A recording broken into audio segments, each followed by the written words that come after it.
আপনি যখন খেলা দেখবেন, খেলোয়াড়দের বিভিন্ন পারফরমেন্স, তাদের ভালো মন্দ, ভুল বিচ্যুতি, কিংবা তাদের কোনো ভালো শট ইত্যাদি, এগুলো আপনার নামাজের পুরো নামাজের মধ্যে আপনার মনোযোগকে নষ্ট করবে কি করবে না, স্মৃতিতে ভেসে উঠবে কি উঠবে না। আমাদের জন্য আফসোস যে অমুসলিমদের তৈরি করা বিভিন্ন উপায় অবলম্বন করে আমাদের কষ্ট দূর করতে হয়। আমরা তো মোহাম্মদ সাল্লাল্লাহু আলাইহি সাল্লামের উম্মত। এই যে এখন ফুটবল বিশ্বকাপ চলছে, অনেস্টলি কে কে নিয়মিত খেলার খোঁজ খবর রাখেন? আছেন? থাক, হাত তুলে, আমরা কাউকে লজ্জা দিতে চাই না। ভাইরা আমার, ইমানদারের জীবন অনেক মূল্যবান। ইমানদারের জীবন এত সস্তা না। যাদের জীবনে সুখ শান্তি শেষ হয়ে গেছে, তাদের ডিপ্রেশন দূর করার জন্য নানান আয়োজন তাদের দরকার হয়। তারা অনেক হারামে জড়াতে হয়, মদ খেয়ে বুধ হয়ে থাকতে হয় ডিপ্রেশন দূর করার জন্য। ইমানদারের আলহামদুলিল্লাহ সবচেয়ে বড় প্রশান্তির জায়গা হলো নামাজ। নবী করিম সাল্লাল্লাহু আলাইহি সাল্লাম বেলাল রাদিয়াল্লাহু তাআলা আনহুকে বলতেন, আরিহনা বিহা ইয়া বেলাল, বেলাল আজান দাও, নামাজের ব্যবস্থা করো, নামাজের মাধ্যমে আমাকে একটু প্রশান্তি দান করো। নামাজের মাধ্যমে প্রশান্তি চাইতেন নবী করিম সাল্লাল্লাহু আলাইহি ওয়াসাল্লাম। তিনি নামাজকে এত ভালোবাসতেন, নামাজটা তার কাছে এত প্রিয় জিনিস ছিল। আমাদের টাইম পাস করার জন্য, মানসিক রিফ্রেশমেন্টের জন্য, বিনোদনের জন্য, আমাদের কর্মজীবনের যে গ্লানি কষ্ট সেগুলো ধুয়ে মুছে দূর করার জন্য আমাদের অনেক উপায় লাগে। আর নবী করিম সাল্লাল্লাহু আলাইহি সাল্লাম, তার মানসিক প্রশান্তির উপায়ই ছিল নামাজ। কানা ইজা হাজাবাহু আমরুন ফাজা ইলাস সালাহ। আজকাল অনেক সাইকোলজিস্টরা আপনাদেরকে পরামর্শ দিবে, তুমি ডিপ্রেশনে আছো, তাহলে ফিল্ম দেখো, পছন্দের ফিল্ম দেখো। এরকম পরামর্শ দেওয়া হয় না? পছন্দের নাটক দেখো, এটা করো সেটা করো, তোমার যেটা করতে মনে চায় সেটা করো। অনেক রকমের পরামর্শ মার্কেটে আছে, তাই না? প্রিয় নবী সাল্লাল্লাহু আলাইহি সাল্লামের অভ্যাস ছিল, তার জীবনে কখনো যদি কোনো পেরেশানি আসতো, কোনো কষ্টের মুহূর্তের মুখোমুখি হতেন, কঠিন পরিস্থিতির মুখোমুখি হতেন, ফাজা ইলাস সালাহ, নামাজে দাঁড়িয়ে যেতেন কষ্ট দূর করার জন্য। কষ্ট দূর করার জন্য নামাজে দাঁড়িয়ে যেতেন। আর আমরা কষ্ট দূর করার জন্য হারামের দিকে বা নাজায়েজ কাজের দিকে, বা যে কাজ আমাকে নিশ্চিত হারামের দিকে নিয়ে যাবে সে কাজের দিকে আমরা ধাবিত হচ্ছি। আল্লাহ তাআলা আমাদেরকে বুঝার তৌফিক দান করুন। মুসলমানকে ইসলাম অনেক মূল্যবান সম্পদ দিয়েছে। আল্লাহ রাব্বুল আলামিন অনেক নেয়ামত আমাদেরকে দিয়েছেন। প্রিয় ভাইরা আমার, এই নেয়ামতগুলোকে আমরা ভুলে বসে আছি, বেমালুম ভুলে বসে আছি। আমাদের জন্য আফসোস যে অমুসলিমদের তৈরি করা বিভিন্ন উপায় অবলম্বন করে আমাদের কষ্ট দূর করতে হয়। আমরা তো মুহাম্মদ সাল্লাল্লাহু আলাইহি সাল্লামের উম্মত। তার কাছে নামাজই ছিল সবচেয়ে উপভোগ্য বিষয়, আর আমাদের কাছে নামাজ সবচেয়ে বোঝার বিষয়। তো এই জন্য ভাই, এই জায়গাটাতে আমাদের ডেভেলপমেন্ট দরকার, এখানে আমাদের দাওয়া দরকার। আল্লাহ আমাদেরকে সংশোধিত হওয়ার তৌফিক দান করুন। আপনি যখন ফুটবল খেলা দেখেন, তখন খেলোয়াড়দের রানের অংশ দেখেন, এটা সতরের অংশ কি অংশ না? হ্যাঁ, কোনো কোনো ইমামদের মতে অংশ না, কিন্তু আপনি যে ফিক ফলো করেন গ্রহণযোগ্য মত অনুযায়ী, প্রাধান্যযোগ্য মত অনুযায়ী, এটা তো সতরের অংশ। যেটা ঢাকা ফরজ সেটার দিকে দেখা গুনাহ। যেটা ঢাকা ফরজ, অর্থাৎ যার কাছে, অন্যের কাছে যেটা, যে অঙ্গ ঢেকে রাখতে হয়, সে অন্যের জন্য ওই অঙ্গ দেখাটা হালাল নয়। তো এই হারাম তো আপনাকে করতে হচ্ছে, গুনাহের কাজ আপনাকে করতে হচ্ছে। এরপরে এর ফাঁকে ফাঁকে যে অ্যাডভার্টাইজ, মিউজিক, সেগুলো আপনি জ্ঞাতসারে জেনে শুনে আপনাকে দেখতে হচ্ছে। আজকাল এই বিষয়গুলো আমাদের কাছে গা সওয়া হয়ে গেছে। আপনি একটা ইউটিউবে একটা ভিডিও দেখছেন, ভিডিওর বিষয়বস্তু হয়তো খুবই গুরুত্বপূর্ণ, হয়তো একটা টিউটোরিয়াল ভিডিও আপনি দেখছেন, হয়তো গুরুত্বপূর্ণ ইনফরমেশন আছে, কিন্তু সেখানে ব্যাকগ্রাউন্ড মিউজিক সেট করা আছে। কি বলেন, এটা কি দেখা হালাল হবে? শোনা হালাল হবে? কিন্তু আমরা শুনছি, অবলীলায় শুনছি। এই চেতনা আমাদের থেকে দূর হয়ে গেছে। এই জন্য ভাই, দ্বীনি চেতনা জাগ্রত করা দরকার, এবং মানুষ আল্লাহ রাব্বুল আলামিনের কাছে তার জীবনের সব কিছুর জন্য জবাবদিহি করবে। আপনারা যতদিন এখানে আছেন, আমি আপনাদেরকে অন্তঃস্থল থেকে গভীরভাবে রিকোয়েস্ট করব যে নিজেদেরকে সংশোধন করে এখান থেকে সকল হারাম বর্জন করে সকল সুন্নাহকে আঁকড়ে ধরে এখান থেকে যাওয়ার চেষ্টা করবো ইনশাআল্লাহ। চেষ্টা করবো তো ইনশাআল্লাহ। আল্লাহ আমাদেরকে তৌফিক দান করুন। তাহলে ইনশাআল্লাহ আমরা সবাই দাওয়াতি কাজে মগ্ন থাকবো ইনশাআল্লাহ। আর এই অনর্থক খেলাধুলা খেলতামাশা যেগুলো আমাদের ইবাদতের মনোযোগ নষ্ট করে, এমনিতেই আমাদের ইবাদতের মনোযোগ নাই, এমনিতেই আমাদের ফোকাস নষ্ট হয়ে গেছে, এমনিতেই আমাদের মনোযোগ নানা কারণে ধ্বংস হয়ে গেছে। ডোপামিন আমাদেরকে চতুর্দিক থেকে গ্রাস করছে, ঘিরে ধরেছে। এরপর আবার এই চমক প্রতি মুহূর্তে আপনার আমাদের মনোযোগ নষ্ট করে, এরকম বিষয়গুলোতে আমরা কখনো নিমজ্জিত হতে পারি না। যে মুসলিম কখনো এটা আমি করতে পারি না। আপনি যখন খেলা দেখবেন, খেলোয়াড়দের বিভিন্ন পারফরমেন্স, তাদের ভালো মন্দ, ভুল বিচ্যুতি, কিংবা তাদের কোনো ভালো শট ইত্যাদি, এগুলো আপনার নামাজের পুরো নামাজের মধ্যে আপনার মনোযোগকে নষ্ট করবে কি করবে না, স্মৃতিতে ভেসে উঠবে কি উঠবে না। তো এমনিতেই তো আমার জীবনে হাজারো জিনিস আছে যেটা আমার মনোযোগ নষ্ট করার জন্য যথেষ্ট। আমি কেন আরেকটা জিনিস আমার ব্রেইনে চাপাবো যেটা আমার ইবাদতের মগ্নতাকে নষ্ট করবে? আর এতে আমার লাভ কি হবে, অর্জন কি হবে? আপনি যদি বলেন যে এতে আমি সুখ পাই, তো আপনার পছন্দের দল যখন হেরে যান তখন আপনি দুঃখ পান না? দুঃখ পান না? তাহলে এই জন্য ভাই এই জিনিসটাতে আমাদের বিশেষভাবে মনোযোগ দেওয়া দরকার যে আমরা অনর্থক কাজ করব না। আল্লাহ আমাদেরকে মেনে চলার তৌফিক দান করুন। এবং আমরা ইনহাউস দাওয়ার কাজ খুব জোরালোভাবে করব, যাতে করে আমাদের দ্বারা অন্য মানুষ উপকৃত হয়। আল্লাহ তাআলা আমাদেরকে আমলের তৌফিক দান করুন। স্কিল ডেভেলপমেন্টের প্রয়োজনে আমাদেরকে এক ছাদের নিচে একটা জায়গায় একত্র করে দিয়েছেন। যে ভাইদের সাথে আমরা একসাথে উঠা বসা করছি, খাওয়া দাওয়া করছি, ঘুমাচ্ছি, নামাজ আদায় করছি, আমার সে ভাইয়ের মধ্যে কোনো দুর্বলতা দেখার পর পরম মমতার সাথে, পরম আদরের সাথে, ভালোবাসার সাথে তাকে যদি আমি দাওয়া দিয়ে দেই, আর আমার ভাইয়ের যদি সংশোধন হয়, তাহলে তিনি সারা জীবন সংশোধিত থেকে আল্লাহর কাছে যেই পরিমাণ সওয়াব লাভ করবেন, ওই গুনাহ ত্যাগের সওয়াব বা নেকামল করার সওয়াব যেটা তিনি লাভ করবেন, দাওয়াত দিয়ে সেটা লাভ করলাম। আমাদের এখানে যে দাওয়া ডিপার্টমেন্ট আছে, সেই দাওয়া ডিপার্টমেন্টের কোনো প্রয়োজন থাকার কথা না। যেখানে জেনারেল ব্যাকগ্রাউন্ডের ভাইয়েরা 50%, আলেমরা 50%, সেখানে একজনের দায়িত্ব নিলেই তো যথেষ্ট হয়ে যায়। একজন আলেম একজন জেনারেল ভাইয়ের দায়িত্ব নিলেই তো যথেষ্ট হয়ে যাওয়ার কথা, আর তো লাগার কথা না। কিন্তু আমরা ধরে নিয়েছি যে এখানে দাওয়া ডিপার্টমেন্টের দায়ী ভাইরা যারা আছে তাদের চাকরি এটা তারা করবে, আমি করলে বোধহয় আমার লস হয়ে যাবে। তো এটা একটা সুনির্দিষ্ট দুর্বলতা আমাদের মধ্যে বের হয়েছে। তো আজকে আমি আপনাদের প্রতি উদাত্ত আহ্বান রাখতে চাই যে আমরা সবাই প্রত্যেকে যার যার জায়গা থেকে ইনশাআল্লাহ তাআলা একজন মানুষকে টার্গেট করব, যে আমি ওই ভাইটাকে যাকে টার্গেট করব বুঝে শুনে টার্গেট করি, যার প্রোফাইল অনুযায়ী হাবভাব দেখে মনে হবে আমি তার সাথে একটা সুসম্পর্ক গড়ে তুলতে পারি এবং ওই ভাইকে একটা দাওয়া দিতে পারি। কোনো ভাইয়ের মধ্যে নামাজের ব্যাপারে গাফিলতি আছে, তিনি নামাজ পড়েন, কষ্ট নিয়ে পড়েন, মানসিকভাবে আল্লাহর বান্দিগি দাসত্বকে মেনে নিয়ে পড়ার মতো মানসিকতা হয়তো কম আছে বলে মনে হয়, আপনি তাকে টার্গেট করেন, করে তাকে একটু বিনয়ের সাথে তার সাথে একটু বন্ধুত্বপূর্ণ সম্পর্ক গড়ে তোলেন, তাকে আপনি কাছে টেকে নেন, কোনো নামাজের আগে পরে একটু পরিচিত হন, বাড়ি কোথায়, আপনার বাড়ি কোথায়, এরপরে তাকে একটু আপনি দাওয়া দেন। টার্গেট করে আলেম ভাইরা এই কাজটা করা যাবে না ইনশাআল্লাহ? আমি খুবই কষ্ট পেয়েছি, সত্যি খুবই কষ্ট পেয়েছি। আমি এতটা ভয়াবহতা আশা করিনি। কিছুটা আমরা দাওয়াতি ক্ষেত্রে এটাকে আমরা চাকুরি বানিয়ে নিয়েছি, চাকুরি করলে দাওয়াতি কাজ করব, আর না করলে করব না। আপনারা মাশাআল্লাহ কিছু কাজ করেন আলেমরা, সেটাকে অ্যাপ্রিসিয়েট করি। যেমন কোরআনের যে মজলিসগুলো হয় ফজরের পরে, সেগুলোতে আপনারা যে সমস্ত ভাইয়াদের কোরআন সহি নেয় তাদেরকে সহি করান। এটা স্বপ্রণোদিতভাবে, স্বেচ্ছায়, বিনা বেতনে, বিনা স্বার্থে, বিনা সুবিধায় করেন। এটা অ্যাপ্রিসিয়েট করার মতো কাজ, মাশাআল্লাহ। কিন্তু দাওয়া এটা আমাদের মধ্যে বিল্ট ইন হয়ে যাওয়া উচিত, এটা আমাদের মধ্যে বাই ডিফল্ট হয়ে যাওয়া উচিত, যে আমি আমার একটা ভাইকে দাওয়া দেওয়ার সুযোগ পাবো আর আমি সে সুযোগ হাতছাড়া করবো, এর চেয়ে দুর্ভাগ্যজনক কি আছে? নবী করিম সাল্লাল্লাহু আলাইহি সাল্লাম বলেছেন আলী রাদিয়াল্লাহু তাআলা আনহুকে, ইয়া আলী লা আন ইয়াহদিয়াল্লাহু বিকা রাজুলান ওয়াহিদান খায়রুন লাকা মিন হুমুরিন নাম।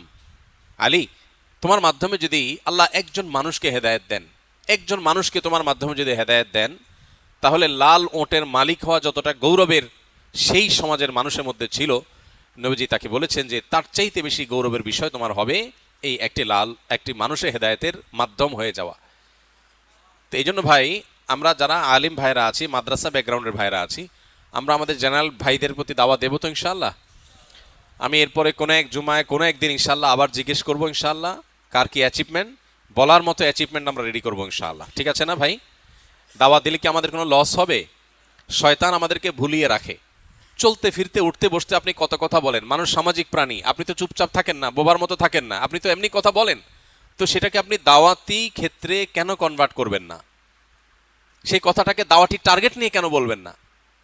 এই যে এখন বাসে যাবেন, আপনার পাশের সিটে একজন ভাই বসেছেন, তিনি জেনারেল ব্যাকগ্রাউন্ড, একটু পরিচিত হন, তার একটা উপকার পৌঁছানোর চেষ্টা করেন।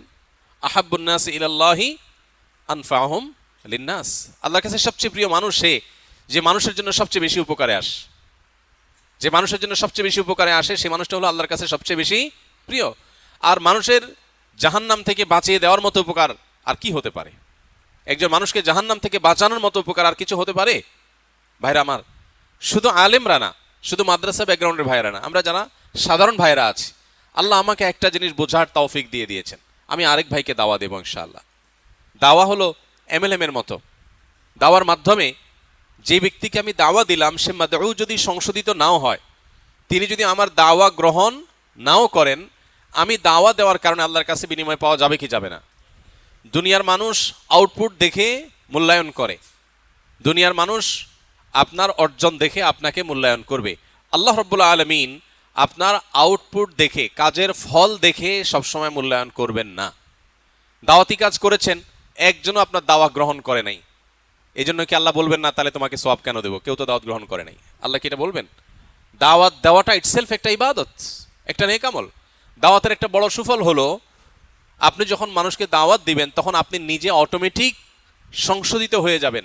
কারণ এটা অনেকটা ফুটবলের মতো, ওয়ালে ওয়ালে ফুটবল মারার মতো। ওয়ালে যদি কেউ ফুটবল মারে সেটা নিজের দিকে ব্যাক আসে। ঠিক একইভাবে আপনি যখন কোনো ভাইকে দাওয়াত দেওয়ার পরিকল্পনা করবেন, ইনশাআল্লাহ আপনার নিজের মধ্যে সেই কাজ করার প্রেরণা জাগ্রত হবে, দায়িত্ববোধ সৃষ্টি হবে যে আমি দাওয়াত দিয়েছি, আমি না করলে কিভাবে হয়। তো এই জন্য দাওয়াতি কাজ করার চেষ্টা করবো তো ইনশাআল্লাহ ভাই। আমাদের জীবনের একটা অন্যতম ডিউটি এবং লক্ষ্য বানিয়ে নেই, আমি যেখানে যাব দাওয়া এটা আমার একটা জিম্মাদারি হবে, এটা আমার একটা দায়িত্ব হবে।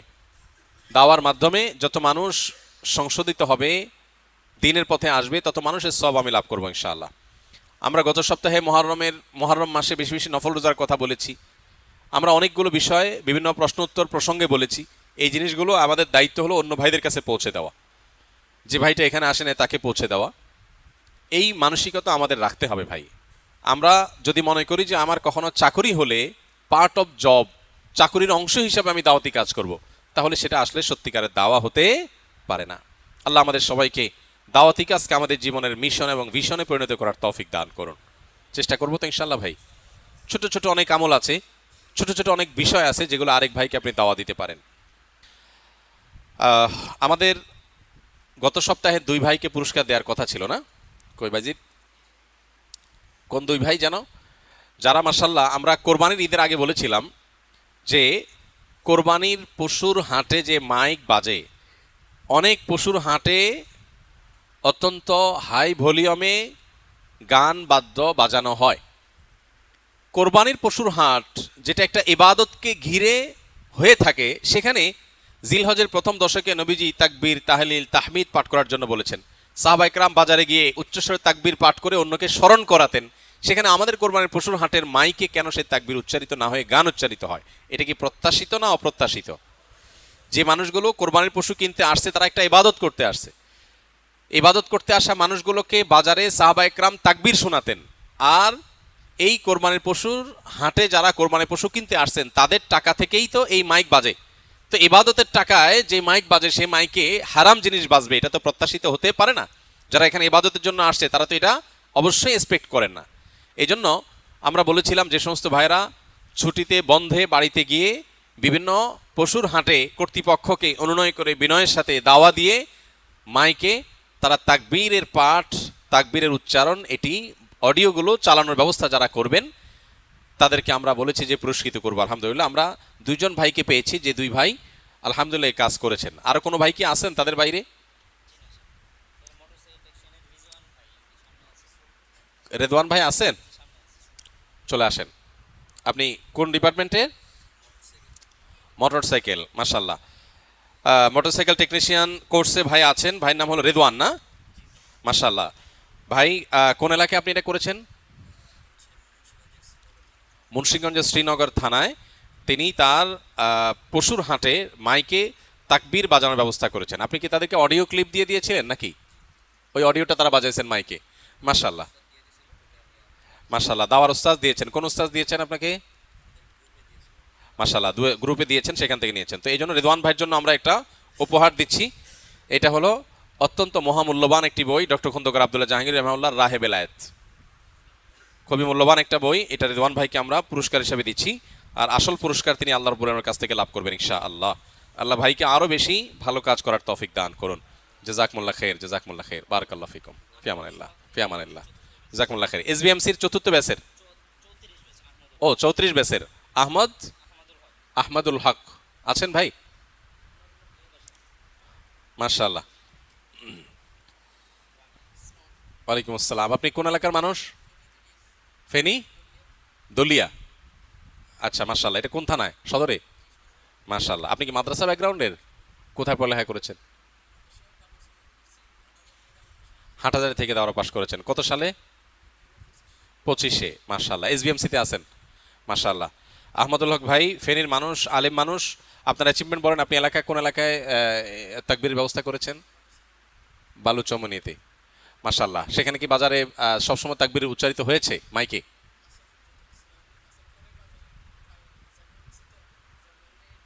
অডিও দিয়েছিলেন? মাশাআল্লাহ, ওনার নিজের মোবাইল থেকে অডিও চালিয়েছেন। আহমদুল হক ভাই, ওনার জন্য একই বই আব্দুল্লাহ জাহাঙ্গীর রাহিমাহুল্লাহর রাহে বেলায়েত বইটা আমরা হাদিয়া হিসেবে পেশ করতেছি। আল্লাহ তাআলাকে আরো বেশি বারাকা দান করুন। জাযাকুমুল্লাহ খাইর, জাযাকুমুল্লাহ খাইর, বারাকাল্লাহু ফিকুম। ভাই, এভাবে আমরা যে কোনো ভালো কাজের কথা জানবো, সেটার সাথে সাথে আমল করবো ইনশাআল্লাহ। আমরা কিন্তু জানা কথার উপরে আমল করার ক্ষেত্রে সবচেয়ে বেশি পিছিয়ে। আমরা মুসলমানরা আলহামদুলিল্লাহ দ্বীনের বিষয়গুলো আমাদেরকে আল্লাহ তাআলা যতটা জানার তৌফিক দিয়েছেন, তার বেশিরভাগই আমাদের আমল করা হয় না। এটা দুর্ভাগ্যের বিষয়।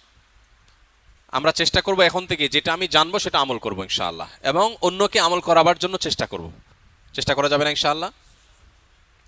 ইমাম আবু আব্দুর রহমান আস-সুলামি রাহিমাহুল্লাহ, তিনি যেদিন এই হাদিস জেনেছেন, খায়রুকুম মান তাআল্লামাল কুরআন ওয়া আল্লামা, তোমাদের মধ্যে সবচেয়ে উত্তম সে যে কোরআন শিখে আর মানুষকে কোরআন শেখায়। এরপর তিনি তার জীবনের অবশিষ্ট অংশ, সেটা 70 বছর ছিল এরপরে তার হায়াত। এই 70 বছরের পুরো অংশ তিনি সিদ্ধান্ত নিয়েছেন মসজিদে মানুষকে কোরআনের দার্স, কোরআনের তাফসির, কোরআনের ইলমের প্রসার, এটা তিনি দিবেন, এবং বাকি জীবন তিনি সেটা করেছেন। অর্থাৎ যে হাদিস তিনি পাঠ করেছেন সেটার উপর আমল করতে গিয়ে জীবনের 70 বছরের পুরাটুকু সেখানে নিবেদন করেছেন। কত শত হাদিস আমাদের সামনে দিয়ে চলে যায়, কত শত আমল আমাদের সামনে দিয়ে চলে যায়, অথচ সেগুলো আমাদের করা হয়ে ওঠে না। এই জন্য আমরা আমল করার চেষ্টা করবো তো ইনশাআল্লাহ। কিয়ামতের দিন সবচেয়ে কঠিন এবং নির্মম আল্লাহর পক্ষ থেকে শাস্তির মুখোমুখি হবে যে মানুষগুলো, তাদের মধ্যে থেকে একজন হলেন, বিশেষ করে জাহান্নামের উদ্বোধন হবে যাকে দিয়ে। এরকম 3 শ্রেণী মানুষের মধ্যে এক শ্রেণী মানুষ হলো যে কোনো একটা বিষয় জানে, অন্যকে বলে, কিন্তু নিজে আমল করে না। তো আমরা নিজেরা আমল করবো তো ইনশাআল্লাহ, অন্যকেও বলবো, নিজেরাও আমল করব। আমরা যেখানে যাব আমাদের পুরো পরিবেশকে আমরা আমলি পরিবেশ করব। আমার সাথে বাসের পাশের সিটে এক ভদ্রলোক বসে আমার সাথে লম্বা যাত্রায় যাবে, তার সাথে আমি একটু পরিচিত হব না, একটু কথা বলবো না, মুস্কি হাসি দিব না, তার সুবিধা অসুবিধাগুলো আমি জানবো না, তাকে সুযোগ পেয়ে একটু দাওয়া দেব না, এটা কিভাবে হতে পারে?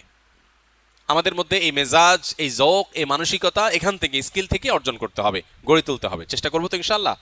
আমাদের দায়ী ভাইরা যারা আছেন তারাও চেষ্টা করবেন যে আমাদের প্রত্যেকটা ভাইকে দাওয়াতি মেজাজের তৈরি করার, দাওয়াতি মুডে তৈরি করার, যে অভ্যাসী হবে দাওয়া দেওয়া মানুষকে।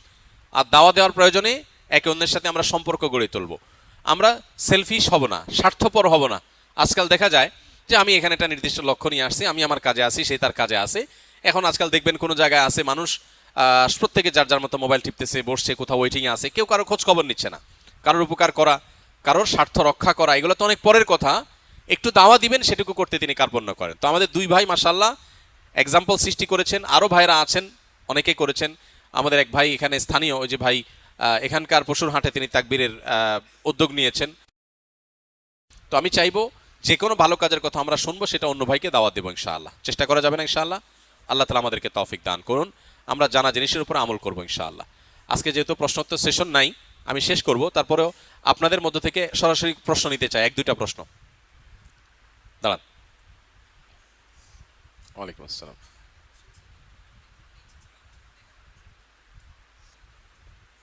আচ্ছা, মাশাআল্লাহ, জাযাকুমুল্লাহ খাইর। ভাই, কাউকে দাওয়াত দেওয়া এটা অনেক গুরুত্বপূর্ণ একটা ভালো কাজ, কিন্তু একই সাথে মানুষকে আল্লাহর পথে আহ্বান করারও কিছু নীতিমালা আছে, কিছু নিয়ম আছে, কিছু উসুল এবং প্রিন্সিপাল আছে। দাওয়াত দেওয়ার ক্ষেত্রে সে মূলনীতিগুলো আমাদেরকে মেনে চলতে হবে। কোনো ভাইকে দাওয়াত দেওয়ার ক্ষেত্রে কিভাবে দাওয়াত দিলে তিনি আমার দাওয়াতটা গ্রহণ করবেন, এটা বোঝা একটা গুরুত্বপূর্ণ ব্যাপার। আবার টাইমিংটা একটা ইম্পর্টেন্ট ব্যাপার, যে কোন সময়ে তাকে আমি দাওয়া দেব, দাওয়া গ্রহণ করার জন্য তিনি প্রস্তুত, এবং কতটুকু দাওয়াত দিব, কোন সময় কতটুকু কথা বলবো, তার একটা গুরুত্বপূর্ণ কাজ আছে। আমি পথ থেকে তাকে থামায়া এখন লম্বা দাওয়াত শুরু করে দিলাম, তাহলে এটা তার বিরক্তির কারণ হবে। এই বিষয়গুলোকে যদি কেউ মেনটেন করে দাওয়াতি কাজ করেন, এর পরেও তার অগোচরে, তার অজান্তে, তার অলক্ষ্যে মাদউ, যাকে দাওয়াত দেয়া হলো, তিনি মনে কষ্ট পেয়েছেন, অথবা উল্টা তার মধ্যে রিয়াকশন হয়েছে, তিনি আরো দিন থেকে সরে গেছেন, এরকম যদি হয়, তো আশা করা যায় যিনি দাওয়াত দিয়েছেন তার গুনাহ হবে না। তার যদি ত্রুটি, তার চোখে কোনো ত্রুটি না থাকে, তার জানা মতে তিনি সঠিক জায়গায় সঠিকভাবে দাওয়াত দিয়েছেন, তারপরে যাকে দাওয়াত দিয়েছে তিনি ভুল বুঝেছেন, এরকম যদি হয়, তাহলে যিনি দাওয়াত দিয়েছেন তার আল্লাহর কাছে দায় থাকবে না। কিন্তু লক্ষ্য রাখতে হবে, দাওয়াতটা যেমন ফজিলতপূর্ণ কাজ, এমন দায়িত্বশীলতার কাজ। দাওয়াত দেওয়ার নাম করে আমরা অনেকে উল্টাপাল্টা করি, দাওয়াত দিতে গিয়ে মাদউকে বিরক্ত করে ফেলি, অথবা তাকে আমি বিব্রতকর পরিস্থিতির মধ্যে ফেলে দেই, এটা উচিত না। কারোর সামনে আপনি তাকে এমনভাবে ধরলেন সে লজ্জায় পড়ে গেছে, তাহলে সে আরও দিন থেকে সরে যেতে পারে।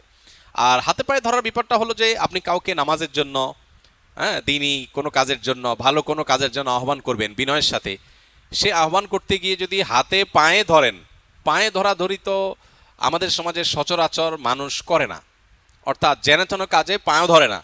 এখন আপনি পাও ধরে নিলে সে যদি অস্বস্তির মধ্যে পড়ে মনে হয়, তাহলে সেটা না করাই উচিত। যদি পাও ধরলে মনে হয় মাদউ অস্বস্তির মধ্যে পড়বে, এটা তো আসলে ব্যক্তির উপরে ভ্যারি করে, সব মানুষ একরকম না। একজন আছে এমন যে তাকে পাও ধরলে সে বরং আরো খুশি হয়ে যাবে, আরে আমার পাও ধরে ফেলছে বেচারা, তাহলে আমার উচিত কাজটা করা, এরকম মানুষও আছে। আবার অনেকে আছে উল্টা হবে, আরে ভাই আপনি আমার পাও হাত দিলেন কেন, এটা কথা হলো, আপনি পায়ে হাত দিলেন কি জন্য, সে উল্টা হবে। তো এই জন্য ব্যক্তির মেজাজ বুঝে দাওয়াতি কাজ করা। আর সচরাচর যেহেতু আমাদের দেশে পাও ধরাধরির লেভেল পর্যন্ত মানুষ যায় না, পাও ধরা কোরআন এবং হাদিসের দৃষ্টিতে মানুষকে পাও ধরে কোনো বিষয়ে অনুনয় বিনয় করে বলার কোনো নজির সচরাচর নাই। কিন্তু এটা কোরআন হাদিসে থাকা না থাকার সাথে যতটা সম্পর্কিত, তার চেয়ে বেশি এটা ওরফ বা প্রচলনের সাথে সংশ্লিষ্ট। অর্থাৎ আমাদের সমাজে যে প্রচলন আছে, সেই প্রচলন অনুযায়ী কাউকে খুব অনুনয়ের সাথে, বিনয়ের সাথে কিছু বলতে গেলে তখন তার হাত পায়ে ধরে বলে মানুষ। তো এই লেভেলে যদি বলে, তাহলে সেক্ষেত্রে এটা হারাম হবে না, নাজায়েজ হবে না, যেহেতু আমাদের ওরফে এবং সমাজে এটা জাস্ট একটু জোরালোভাবে হৃদয়ের গভীর থেকে রিকোয়েস্টের একটা প্রকাশ, সেই হিসাবে এতটুকু করা যাবে। জি, আর কোনো প্রশ্ন? পানিটা দাও।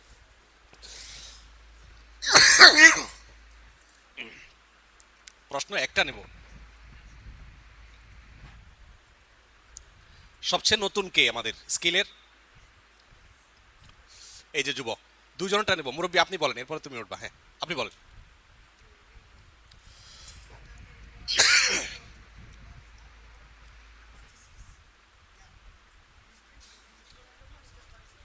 আপনি গত সপ্তাহে আসছিলেন না?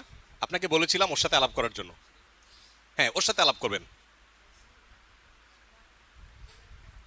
আপনার পার্সোনাল বিষয়ের জন্য তো এতগুলো মানুষকে আটকে রাখতে পারেন না। আমি বলছি সরাই কোনো প্রশ্ন আছে কিনা। বাবা, আমি কোনো মত বিনিময় করতে বলি নাই, আমি বলছি আপনার কোনো জিজ্ঞাসা আছে কিনা, ইসলাম সম্পর্কে আপনি জানেন না, জানতে চান, এরকম কিছু আছে?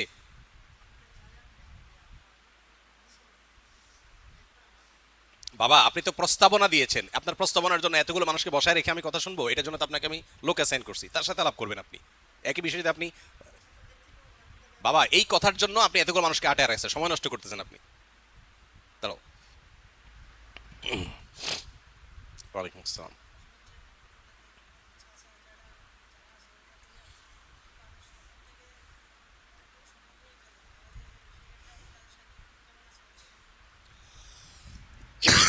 বাড়ি কোথায় তোমার? নোয়াখালী। কিসে আছো তুমি এখানে? হ্যাঁ, বসো। মাশাআল্লাহ। কি নাম তোমার? ইসমাইল। ইসমাইলের প্রশ্ন হলো যে চাচা জ্যাঠা তারা যদি বাবার হক মেরে খায়, সম্পদের হক নষ্ট করে, তাহলে তাদের সাথে তার আচরণ কি হবে? তার জন্য গুরুত্বপূর্ণ প্রশ্ন, আমাদের অনেকের জন্য গুরুত্বপূর্ণ প্রশ্ন হতে পারে। আত্মীয় স্বজনের সাথে সুসম্পর্ক বজায় রাখার নির্দেশনা আমাদেরকে ইসলাম দিয়েছে। রক্ত সম্পর্কীয় আত্মীয়ের মধ্যে সবচেয়ে কাছের আত্মীয়গুলোর মধ্যে চাচা, জেঠা, ফুপু এরা হলেন সবচেয়ে কাছের আত্মীয়। একেবারে বাবার দিককার আত্মীয় যারা, তাদের সাথে আমাদের আত্মীয়তার সম্পর্কটা সবচেয়ে গভীর এবং কাছাকাছি। অতএব চাচা, জেঠা, ফুফু তাদের সাথে সুসম্পর্ক বজায় রাখতে হবে এবং যথাসম্ভব তাদের সাথে সম্পর্ক ছিন্ন করা যাবে না। এখন প্রশ্ন হলো, তারা যদি আমার বা আমার বাবার হক মেরে খায় তাহলে আমি কি করব? ডেফিনেটলি তাদের চাইতে আমার বাবার প্রতি আমার দায়বদ্ধতাটা বেশি। অতএব বাবার হক মেরে খাওয়ার কারণে আমি অবশ্যই তাদের প্রতি আমার কষ্ট থাকবে, সেটা খুবই প্রাকৃতিক, এবং দুঃখ থাকবে, সেটাও খুবই স্বাভাবিক। কিন্তু অ্যাট দ্য সেম টাইম তারা আমার রক্ত সম্পর্কীয় আত্মীয়। এই জন্য তাদের ওই অন্যায় কাজের প্রতিবাদ, সেটার বিহিত প্রতিকার, এটার জন্য আমার চেষ্টার পাশাপাশি তাদের সাথে সম্পর্কটা ছিন্ন না করে সম্পর্কটাকে টিকিয়ে রাখার চেষ্টা আমাকে করতে হবে। একটু কঠিন, একটু জটিল। একদিকে আমি আমার বাবার প্রতি করা অন্যায়ের প্রতিবাদ করব, সেটার বিহিত চাইব, আবার অপরদিকে তাদের সাথে সম্পর্ক ছিন্নও করব না। এই জায়গাটাতে আমাদের থাকা দরকার, এবং এই জাতীয় জায়গায় এই উভয়মুখী আপনার প্রচেষ্টা, এটা একটু কঠিন হয়, কিন্তু এই কঠিন কাজটা করার চেষ্টা করা আমাদের দরকার।